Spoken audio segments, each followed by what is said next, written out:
What if everything you had, your home, your family, your health, was taken from you in a single moment? Would you still have hope? Would you still trust God? The surprising lessons from the life of Job. From the book of Job, chapters 1 to 42. Let me introduce you to a man named Job, a man who lived a long time ago in a place called Uz. Now, Job wasn't just any man. He was known for being kind, honest, and deeply faithful to God. He had a big family, 10 children, and he was incredibly wealthy with thousands of animals, many servants, and everything a person could ever want. But what made Job special wasn't his stuff. It was his heart. He truly loved and honored God. One day, something happened, not on earth, but in heaven.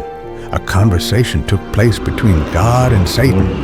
Satan claimed that Job only loved God because his life was perfect. So God allowed Satan to test Job, not to destroy him, but to reveal his faith. And that's where things start to unfold. Suddenly, in a series of heartbreaking events, Job lost everything. His animals were stolen, his servants were killed, his home was destroyed, and worst of all, his children died in a terrible accident. Can you imagine that kind of pain? But Job didn't curse God. He didn't lash out. Instead, he fell to the ground and said, "The Lord gave, and the Lord has taken away. Blessed be the name of the Lord," but the trials weren't over. Satan struck Job with painful sores all over his body. He was so sick, he had to sit in ashes and scrape his skin with broken pottery. Even his wife told him to give up. "Just curse God and die," she said. But Job replied, "Should we accept good from God and not trouble?" Then came his friends, Eliphaz, Bildad, and Zophar. They tried to explain Job's suffering by saying he must have done something wrong. But Job knew he hadn't sinned. He didn't understand why all this was happening, but he kept wrestling, questioning, and talking to God.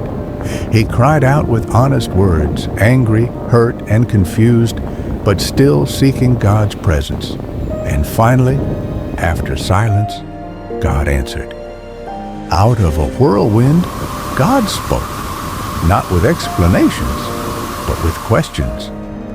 "Where were you when I laid the foundations of the earth? Can you command the morning or guide the stars?" God reminded Job and all of us that there's a bigger picture, that even when we don't understand, God is still in control. And Job, he humbled himself. He realized that while he didn't have all the answers, he could still trust the one who did. In the end, God restored everything to Job, double what he had before. He was blessed with more children, more wealth, and even more years of life. But the real gift Job received wasn't stuff. It was a deeper relationship with God. So what can we learn from Job? Sometimes life hurts. Sometimes we lose things we don't understand. But Job's story reminds us that faith isn't about having all the answers. It's about trusting God even in the dark. And even when we question, God is still listening and still loving. Maybe you're going through a hard time right now. Maybe you've lost something or someone important. If so, you're not alone. Just like Job, you can be honest with God. You can cry out, ask questions, even wrestle with your faith. But don't give up. God's not done with your story. If this story touched your heart, share it with someone who might need hope today.